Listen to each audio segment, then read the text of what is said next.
wrongdoing. May we find a little stupid here in terms of somebody responsible for the problem? Good afternoon, everyone.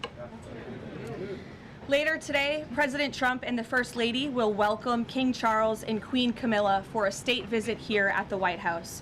First Lady Melania Trump has led all of the preparation for the state visit, which will honor the long-standing and special relationship between the United States and the United Kingdom. As I told many of you on Friday afternoon, I thought that would be my last time taking your questions until after my maternity leave.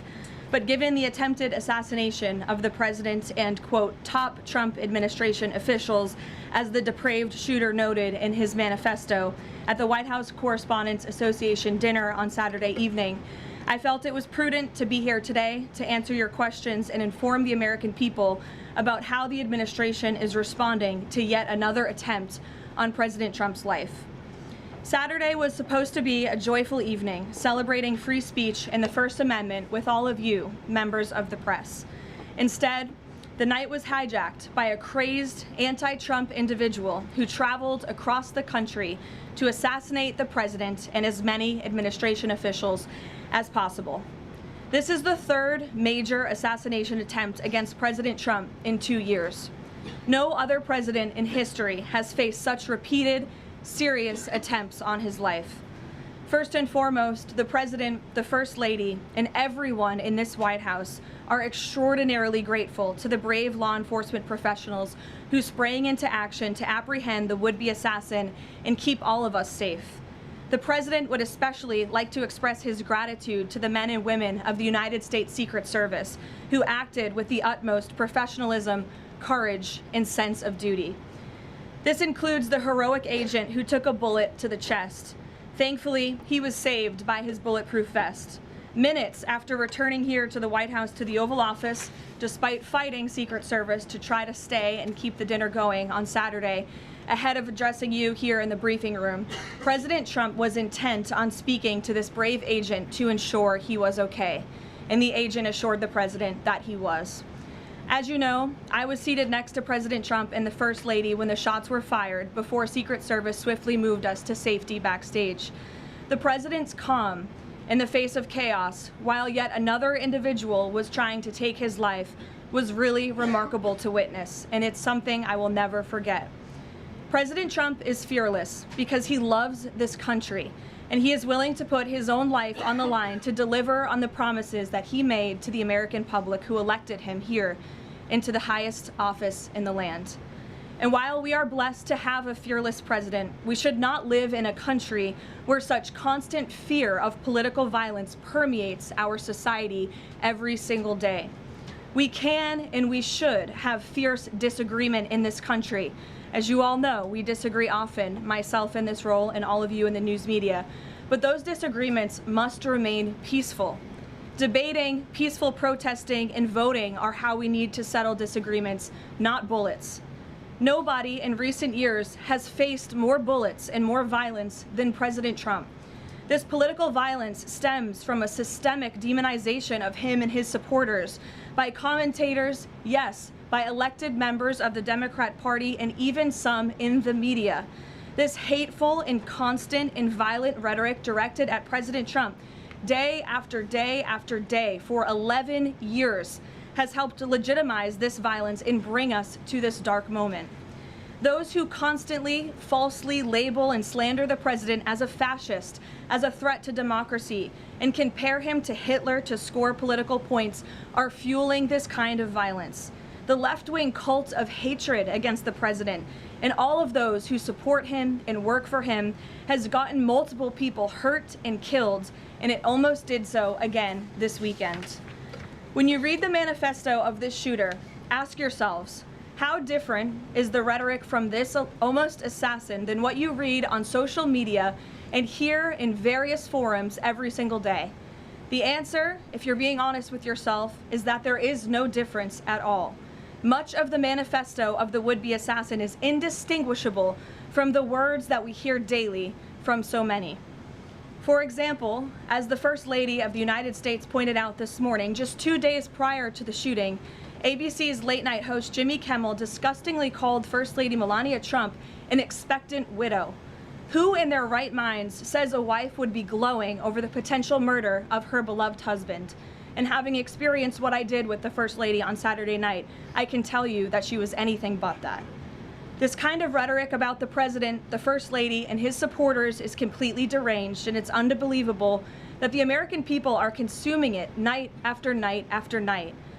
As President Trump said on Saturday night at this podium, we as Americans must recommit ourselves to resolving our differences peacefully and uniting around the shared values that make our country great. The deranged lies and smears against the president, his family, his supporters have led crazy people to believe crazy things, and they are inspired to commit violence because of those words. It has to stop. And one more point. Saturday night served as yet another reminder of how important it is to fund the Department of Homeland Security. It is shameful that the United States Congress has kept this vital agency defunded for 73 days. The longest shutdown of a federal agency in U.S. history. The Secret Service is a vital component of DHS. It has been directly impacted by this reckless political gamesmanship. Everyone in this room who was there on Saturday night witnessed the heroes of Secret Service and federal law enforcement jump into action in the face of grave danger and uncertainty. Agents put their own lives in harm's way to protect the president, the First Lady, the Vice President, and members of the cabinet. One agent can be seen in video footage literally jumping onto the stage, not knowing where the attacker was or where the bullets were coming from at that point, to place his body in front of the President of the United States. These men and women are heroes. They perform their duties daily, and they have children and families too. And they do it despite the political turmoil surrounding their agency. Make no mistake, this defunding of DHS should be a national scandal. If Republicans defunded DHS and we saw another attempted assassination on a Democrat president, I would hope that the media coverage would be relentless and unforgiving, and I hope that it continues to be now. With the World Cup, America 250, the 2028 Olympics, and a presidential election all ahead, the Democrats' obstruction is placing an enormous and totally pointless burden on the Secret Service that can get more people killed. Enough is enough. There should be no further debate about this. Democrats need to do what President Trump has been calling on them to do for 73 days in a row and fund the Department of Homeland Security, period. This is a national emergency, and every member of Congress needs to put their country over party and get the Department of Homeland Security funded. With that, I will take a few of your questions today. Daniel, thank you for being here. Why don't you kick us off? Thank you, Caroline. The president, Saturday after the assassination attempt, came here. He emphasized that law enforcement did their job, keeping everyone safe over dinner. House Speaker Mike Johnson came out and said he believes the president needs greater protection. What is the White House's message to the millions of Americans who wake up here today nervous, uneasy about the safety of the president at events like this and the safety of other cabinet members? Well, we certainly understand their fears and their worries. As you heard from the president himself, he continues to have trust in the United States Secret Service. As I just said, these are great men and women who are doing their jobs and performing their duties honorably. As we all witnessed on Saturday evening, within minutes, the president, the First Lady, the Vice President, members of the president's cabinet were ushered out of the room. The perpetrator who sought to inflict massive harm, as we all now know with the release of the manifesto on administration officials and the president himself, was stopped at the security perimeter that was set up. He tried to charge through it, as you saw on video, and he was quickly neutralized by Secret Service, and thank God that he was. With that said, obviously the White House is always asking the tough questions and ensuring the safety of the president. I understand there will be a meeting early this week convened by the White House Chief of Staff Susie Wiles with top DHS leadership, members of the United States Secret Service, and our own operations team here to ensure the safety and the security of the president, as we do have many of these major events moving forward. So we're always monitoring operations and procedures, always asking the tough questions to ensure the president is safe, and the American people should be assured there's no higher priority for the president and his staff than the president's safety. Caroline, Friday you said that you thought that gaggle out of the sticks would be your last one before your baby. Back in 2024, when the president had the attempt on his life in Butler, you cut your maternity leave short back then. You're obviously back here today after Saturday. Can you just elaborate a little bit why you felt it was important to be here to bring to the media and talk to the American people from the stand? Sure. It's sort of crazy timing when you put it that way for both children with 2 assassination attempts against the president. I'm honored to work in this job. I view this job as the president's spokesperson and the White House spokeswoman as public service. It's not just any job. I'm honored to do it, and I'm honored to work and speak on behalf of President Trump, who has faced unprecedented adversity and challenges, and I'm honored to work for him. And again, as I witnessed on Saturday night, just his dogged resolve and determination to get back onto the stage, and he was pushing Secret Service and law enforcement to allow him to address, and that really, I think, hopefully gives the country the type of strength that we need. And I certainly know, as his spokeswoman, and I can speak on behalf of all of the staff here at the White House, the president inspires all of us to just keep going and keep fighting every day. Thanks, Daniel. And congrats to you on your new baby. He's beautiful. Aisha. Just on the rhetoric, you mentioned the First Lady and Jimmy Kimmel. Jimmy Kimmel's comments were, "Mrs. Trump, you have a glow like an expectant widow." And he said this days before the shooting, but there does seem to be a normalization of rhetoric about assassinating this particular president. How can this administration try to put an end to this? Well, I think you heard it directly from the president on Saturday night, Aisha, that in his words, we need to recommit ourselves as a country to toning down the rhetoric and to unifying around what makes our country great. That's true of everyone who works in this White House, but as I said, it's also true of everyone who has a voice and a platform across this country, whether you're on television, a podcast host, people listen, and when you have mentally disturbed individuals across the country who are listening to this crazed rhetoric about the president day after day after day, it inspires them to do crazy things. And unfortunately, it's not just the media, it is the entire Democrat Party has made their pitch to voters across the country that Donald Trump poses an existential threat to democracy, that he is a fascist, and that they compare him to Hitler. I mean, these are despicable statements that the American people have been consuming for years. And so many mentally perturbed individuals are led to believe these words are truth and then are inspired to act on it.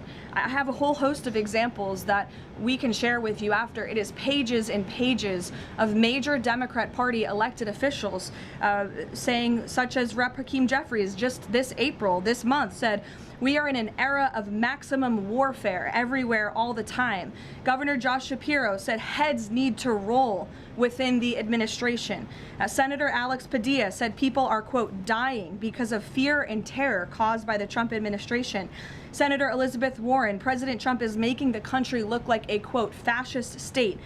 Senator Adam Schiff saying President Trump using a dictator playbook. Senator Ed Markey calling President Trump a dictator, saying that this administration's actions are authoritarianism on steroids. Governor J.B. Pritzker, "Never before in my life have I called for mass protest disruptions. These Republicans cannot know a moment of peace."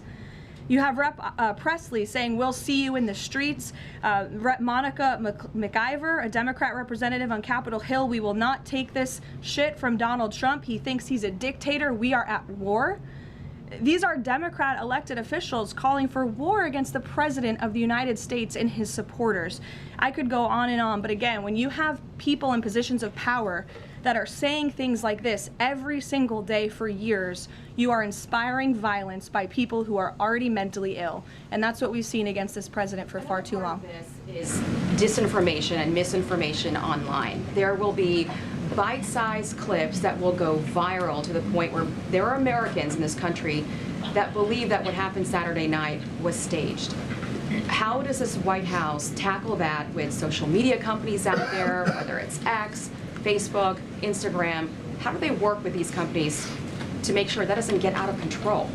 It's certainly a good question, Aisha. I don't have tangible answers for you on what we're doing with social media companies, if anything at all. What I will say is it's very important to us that we get the truth and the facts about this case and any case out there as quickly as possible to dispel some of that crazy nonsense that you do see running rampant online. And I think the Department of Justice and the FBI thus far have done a good job of disseminating the truth and the facts about this alleged attempted assassin, the perpetrator in this case, and I understand he'll be arraigned in court very soon. You all see that, and the Department of Justice will be giving a briefing and an update later today. So as far as we're concerned, just providing maximum transparency, and hopefully people will believe the truth rather than the lies and the conspiracies that so often do go crazy on social media. Rachel. Thanks, Caroline. Does the administration view this as a security failure, or did the protocols work as they were designed? The president has said he believes that the protocols worked. Again, you had a perpetrator who tried to breach the security parameter that was set up by Secret Service, and he was running as fast as he could and was immediately neutralized moments later. And again, having been right up there on the stage with the president and the First Lady, I can tell you it was seconds before we were told to get down, and it was seconds before we found ourselves in the hold room backstage. It all happened literally within a matter of seconds. The president, the vice president, and the First Lady being pulled to safety. That is not done if there's a lapse. So Secret Service did their jobs well. They communicated with one another to remove the president and the vice president to safety as quickly as they could, and obviously to neutralize the shooter as well. And thank God they did, because if that man was allowed into that ballroom, it would have been a much different scene. And just one more follow-up on just how the White House could be rethinking security protocols going forward. I mean, we all remember after the attempted assassination in Butler, there were indoor rallies that were held after that. Is that out of the question, changing any additional security protocols when it comes to how the president does these events that are outside of the White House? I definitely wouldn't say changes are out of the question. I think, again, that it's up to the White House here, and we view it as a great responsibility to ensure the maximum safety of the president and the vice president and the entire cabinet. And so we're always looking for ways to improve security. I think if you just sit here and say everything is perfect all the time, that's not a good way to operate. And so the White House will continue to engage with DHS and with Secret Service to find ways to improve and strengthen security. But as far as Saturday night is concerned, the president was satisfied with the response, and he's very grateful to the men and women who provided the response for him and his wife and members of his team. Caroline. Deanna. Thanks, Caroline. The president has talked about rescheduling the dinner within 30 days. Does he have a specific venue in mind, and would he consider hosting it at the White House?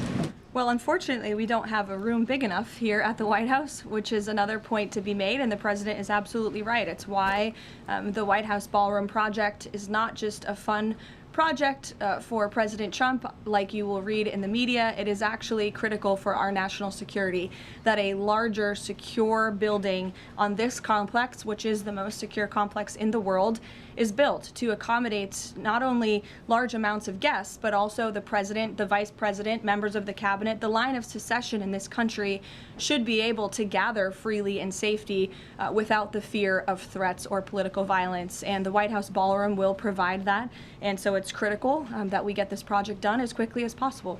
Iran as well, Thank you, Caroline. Thank you, Caroline. Two questions, if that's all right. First, on the security situation on Saturday, kind of a follow-up here.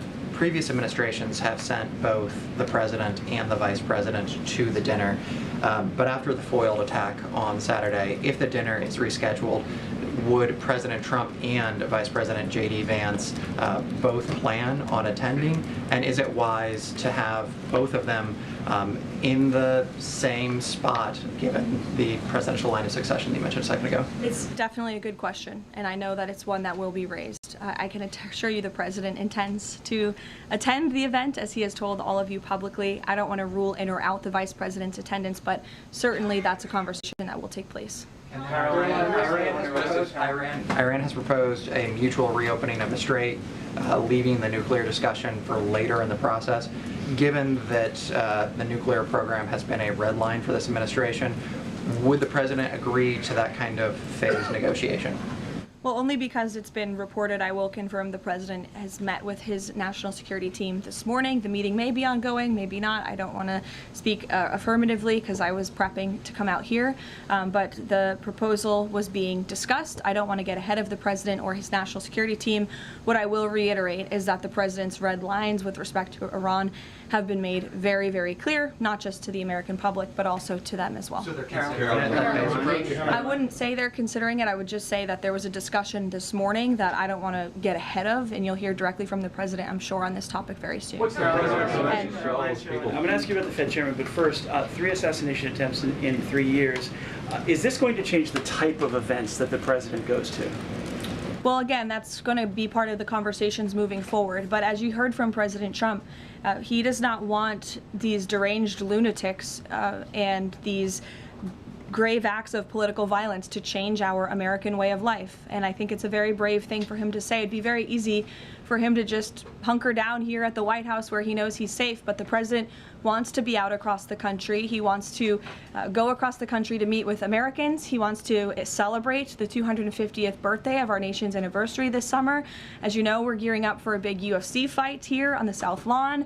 So there's many exciting events I know the president wants to be part of and will be part of moving forward. He's undeterred in that way, and it's something that inspires all of us here to keep going. So, Senator Tillis is now dropping his objection to allowing Kevin Warsh to be confirmed because the DOJ has closed their investigation. Is the president satisfied that an inspector general report into the Federal Reserve is enough to look into these renovations?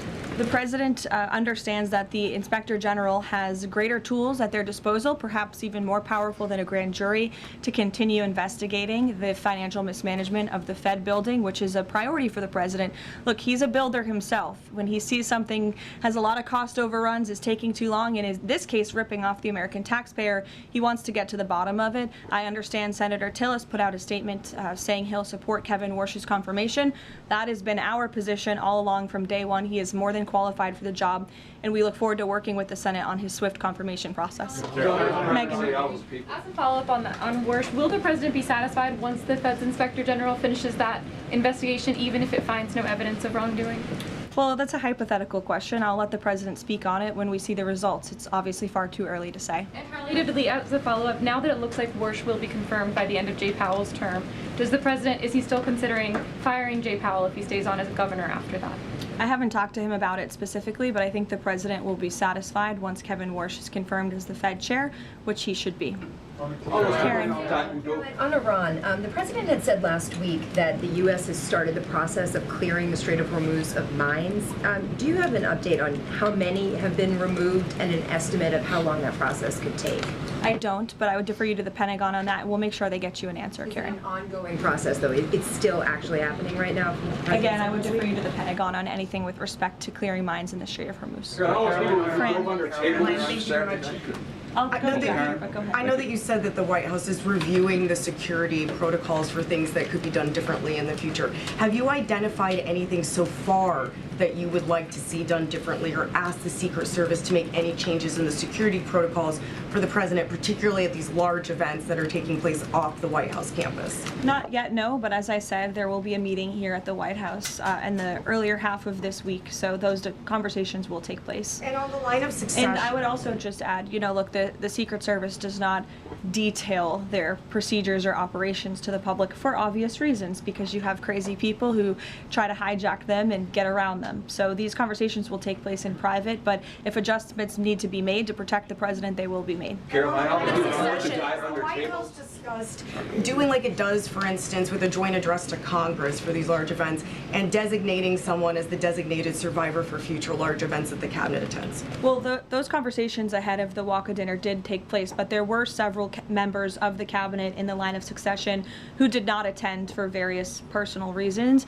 So designating one survivor was not necessary, as we had several members who were not there already. Caroline, all those people forced to dive under tables and fearing for their lives on Saturday night, including many of the people in this room, myself included. What is the president's message to those people who experienced that terrible trauma and maybe are still fearful today?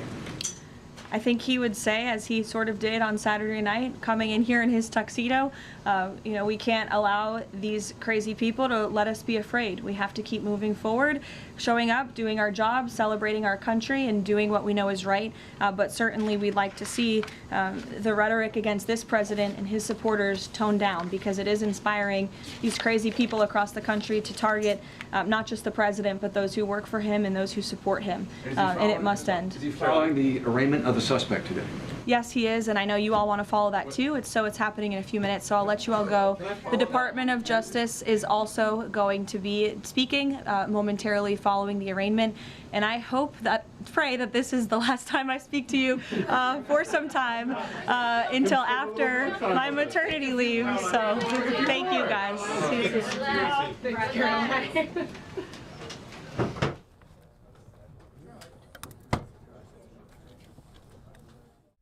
The head of the Environmental Protection Agency, Lee Zeldin, is on Capitol Hill today to testify on his agency's 2027 budget request, which includes funding for state and tribal environmental grants that focus on water infrastructure, air quality, and cleanup programs. Watch the House Appropriations Subcommittee hearing live at 4 p.m. Eastern on C-SPAN 3, C-SPAN Now, our free mobile app, and cspan.org. King Charles and Queen Camilla are heading to the U.S. for a 4-day state visit beginning today. During their trip, the King will address a joint session of Congress, and President Donald Trump and First Lady Melania Trump will host the